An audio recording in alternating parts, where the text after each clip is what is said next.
Hello views, welcome to DJMS Tamil channel. Mahanadhi சீரியலுக்கான upcoming எபிசோடில் வருத்தம் தாழ முடியாத யமுனா ரொம்பவே தவறான முடிவெடுக்கிறதன் பேரில் நிவினை எப்படியும் ஹாஸ்பிட்டல் தூக்கிட்டு போகிறாரு. யமுனா தனியாக இருக்காளே அப்படின்னு சொல்லிட்டு ஆஃபீஸ்லேருந்து கிளம்பி வராங்க. இன்னொரு பக்கம் விஜய் காவேரியை கூட்டிகிட்டு இங்கே விடுறாங்க. நீங்கள் வீட்டுக்கு போங்க, நான் யமுனாவை போய் பார்த்துட்டு வரேன் வீட்டில் அப்படின்னு சொல்லிட்டு சொல்லி அனுப்புகிறாங்க விஜய்கிட்ட.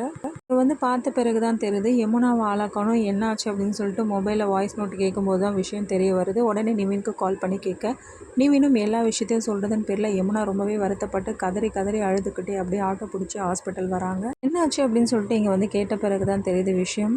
நிவினை திட்ட ஆரம்பிக்கிறாங்க. என்னதான் இருந்தாலும் நீங்கள் இப்படி பண்ணியிருந்திருக்க கூடாது நீ அப்படின்னு சொல்லிட்டு நிவின் கிட்ட ஒரு ரிக்வெஸ்ட் கேட்குறாங்க. இப்போது என் தங்கச்சியை காப்பாற்றணும், அவளுக்கு நீங்கள் வாக்கை கொடுத்து தான் அவனை அவளை கல்யாணம் பண்ணிக்கிறேன் அப்படின்னு சொல்லிட்டு சொல்கிறாங்க. குடும்பத்தில் குமரன் சின்ன சின்ன மிஸ்டேக்ஸ் பண்ணாலும் கடைசியாக நல்லபடியாக நடிச்சு கொடுக்குறாங்க.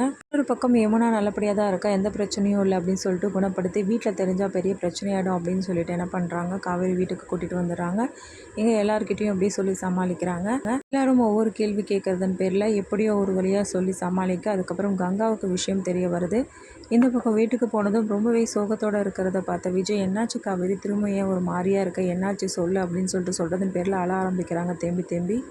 என்ன காவேரி, என்னாச்சு சொல்லிட்டாள் அப்படின்னு சொல்லிட்டு விஜயம் ரொம்பவே பதட்டத்தோட கேட்க, யமுனா தப்பான முடிவுக்கு போயிட்டாங்க அப்படின்னு சொல்லிட்டு தேம்பி தேம்பி அழ ஆரம்பிக்கிறாங்க.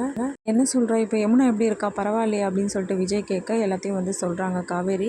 ஒரு பக்கம் அஜயை பார்த்த ராகினி, இன்னும் நீ கண்டுபிடிக்கலையா அந்த பொண்ணு அப்படின்ற மாதிரி திட்ட ஆரம்பிக்கிறாங்க. நான் இல்லை ராகினி, நீ ஏன் பார்க்குறல்ல, நான் வீட்டிலே இருக்கிறதுல நானும் அலைஞ்சு தெரிஞ்சு தேடிட்டு தான் இருக்கேன், கண்டிப்பாக கூடிய சீக்கிரமே கண்டுபிடிச்சிடுவேன் அப்படின்னு சொல்கிறாரு ரொம்பவே நம்பிக்கையாக. இதுக்கப்புறமா யமுனா பற்றின உண்மையெல்லாம் சாரதா அவங்க தெரிஞ்சுக்கிறாங்களா இல்லையா, அது எல்லாமே தெரிஞ்சுக்கலாம். அதுக்கு மறக்காம நம்ம சேனலை சப்ஸ்கிரைப் பண்ணிக்கோங்க.